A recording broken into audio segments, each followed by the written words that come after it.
Hey everybody, how's it going today? It's me, Captain Energy, and today I'm here to talk to you about the latest update that just came out on the Sonicware SMPLTrek, or SampleTrek. Don't know how to say it because there are no vowels, but you know what I'm talking about. We've been talking about it here on this channel for the past 4 or 5 videos. Anyway, they just did a big info drop on all of the features that are about to be released with this device. So we're going to go through those. But before we do that, I want to say thank you so much. I just hit 500 subscribers. From the people who've been here from the beginning to the people who just came on board today, I really appreciate all of you. Thank you so much for subscribing to the channel. I work very hard on these videos, and it really helps me to know that people are out there actually watching them, liking them, and enjoying them, and getting use out of them, because, you know, if not, what's the point? So now we're on our way to 1,000 subscribers. Now, I can't do this without you. So please help share my channel, show your friends, tell your friends, you know, send me video requests that people need that I can help out. I really appreciate all the interaction you give me. So please let me know what's up. I'm happy to help you. And if you're not already a subscriber, what are you waiting for? It doesn't cost anything. All you got to do is click that little subscribe button down there, and then click the little bell, and then hit the like button if you like the video. It's right over there. So if you guys could help me out, if I'm doing something wrong, let me know, because I want to correct it. I want to make my videos better for you. So hit me up in the comments and tell me what you would change if there's something that I'm doing wrong. Maybe you don't like my hat. Maybe you do like my hat and just want one. No, I'm just joking. Anyway, thank you so much for being here. I appreciate you all. Let's get into this video today and see what's happening with the SMPLTrek. All right, so here we are at the SMPLTrek website. Now, I was going to go through this whole thing word for word, but I am just going to kind of give you the highlights, because in my other videos, I cover a lot of what is covered here. Okay, I'm also going to put links to the videos that are on this page down below, and you'll be able to get them in the description of the video. And I would recommend watching this one. This is the one where they show a singer utilizing the 10-layer sampler, or recorder rather, much like you'd use on the Boss 505 or 202 loop recorder. Yeah, this thing has that type of functionality built in, and it has up to 10 layers. So that's pretty awesome. So that's actually double that of the Boss unit that a lot of buskers use and a lot of producers use to do music. I think that's pretty awesome. And it works with the MIDI foot switch. So that's good to know. Let's see. Next, you can play the samples with the pads.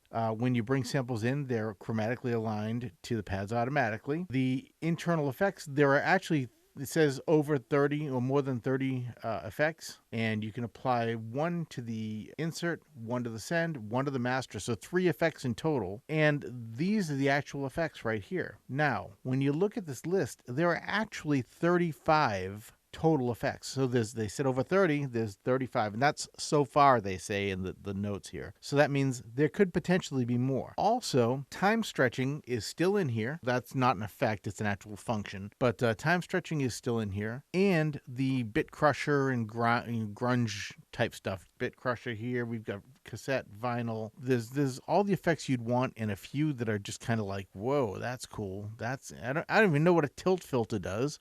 So I can't wait to try that one out. All the effects, by the way, can be printed, we'll say, to your audio. And this is kind of neat, because that means that though there are only 35 effects currently, and because you can only apply 3 total effects in your production live, that's okay, because you can actually print those effects to the audio, then apply a second effect if you want. The other thing is that the insert effect can be used when you're recording live, so you can add effects while recording. Put them on pre and post. There's a pre and post. If you put it on pre, it affects the input signal. And what that means is that you can use this device as an effects unit. If you were busking, you could throw on a reverb or something and use it, and you could actually just hit record, so that kind of like just a tape recorder to some degree. But while you're out busking, you could use this thing at points in your show to record a song or two and make them available to your Patreons, if that's what you want to do. Here we get to look at the main screens. Now, as I showed you in the last video, there are 8 buttons, or 4 buttons really, but double function buttons. They have a function, press function key and press the other button, and 4 buttons with, you know, no function or function depressed. But these are the menus that we went over with that whole thing last week. And here are the main menus. There we got the home, sampling, edit, mixer, project, system, effects, record source, and pool. And then under edit, there are also these 5 screens, which are for editing your shot tracks, instrument tracks, drum track, MIDI track, or audio track. Here's the unit again. In case you forgot or didn't see the video, I'll just show you real quick. These buttons right here are what control the screen.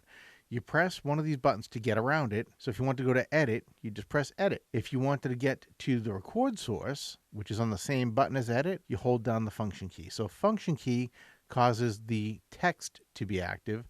Not holding the function key causes the icon to be active. Pretty simple. Here they go over each of the different screens so you can kind of get a look at what's happening.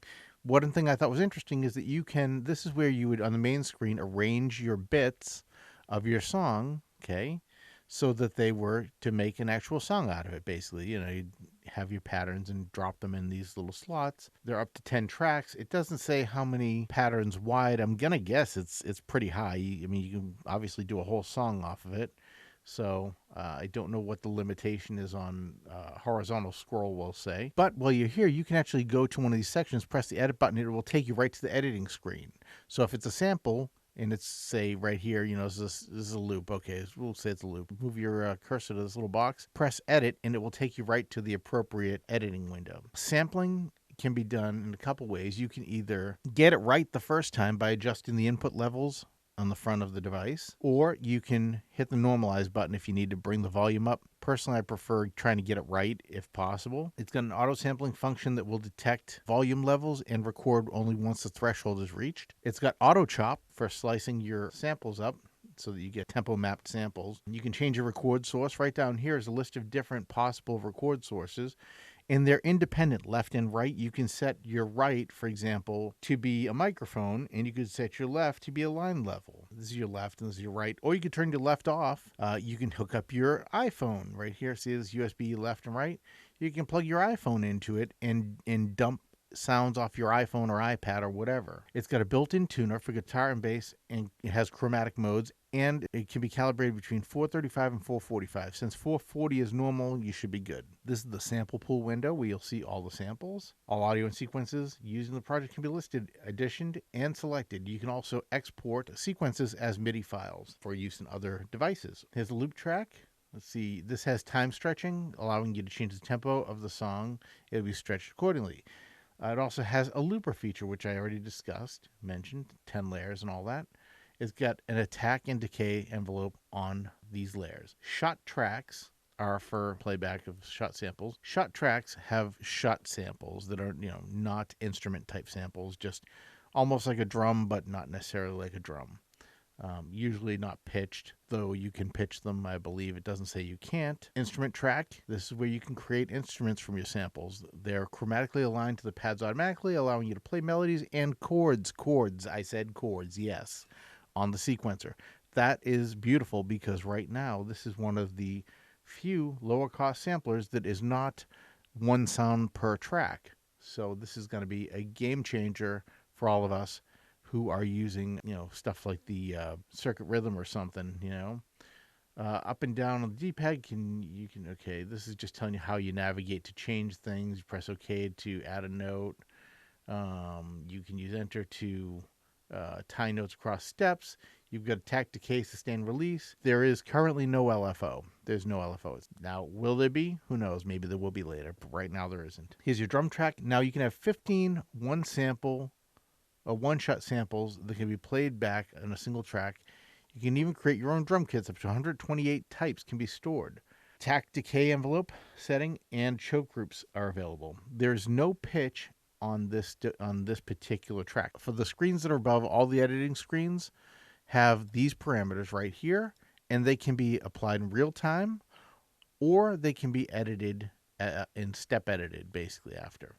The MIDI track has up to 8 notes per track and up to 4 tracks pretty good, right? So 32 notes of MIDI. And for that, you can export. They list velocity, pitch, and transpose here, which I think is funny because next to it says any MIDI control change message. So that means really any MIDI control change message because velocity, pitch, and transpose are just MIDI control change messages. Okay. Global audio tracks allow you to do long form recording. So if you wanted to record like an entire song, sing an entire song through, there are 3 tracks and 3 virtual tracks. So 3 virtual tracks per track. It's quite a bit of recording there.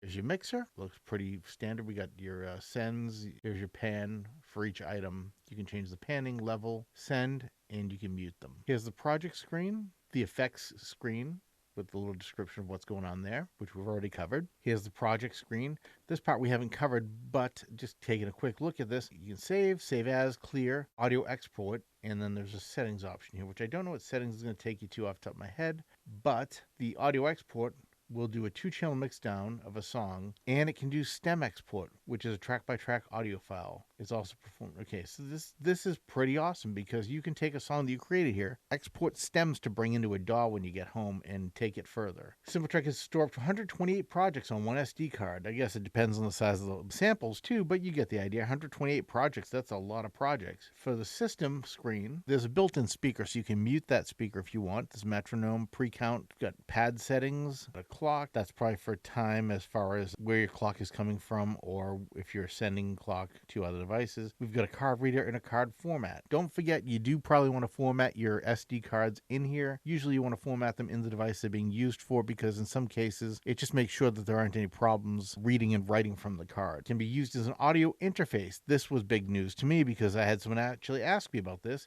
You can use an audio interface with your PC or Mac. With the PC, you want to use an ASIO driver, of course, but you can use it with your Mac. You can use it with your iPhone. You can use it with your Android. You can use it with your iPad. You can use it with your PC. I mean, this thing is going to be a beast of a device. And it's also a MIDI controller. So if you've got a DAW and you're on the road, you've got a controller with you now. And that's basically it. I hope this was helpful. I'm really looking forward to this thing. I hope you are too, because I mean, I've been putting a lot of time into these videos. If you're not looking forward to it, I've been wasting a lot of time. Anyway, thank you so much for hanging out with me while I did this. And let me know what you think. If you're excited, I'm even more jazzed now than I was before. And I'm getting more and more jazzed when I see these. I don't want to say it, but I see these other devices coming in. And I'm thinking to myself, man, that doesn't even measure up to this device here, you know? I just think this thing is going to be, I really hope I'm not wrong, but I think it's going to be amazing. Anyway, thanks for hanging out with me. Don't forget to like and subscribe. Like I said at the beginning, again, thank you for 500 subscribers. Can't wait to get to the next 500. I will talk to you all soon. Have an awesome day. Take care and be safe. Bye for now.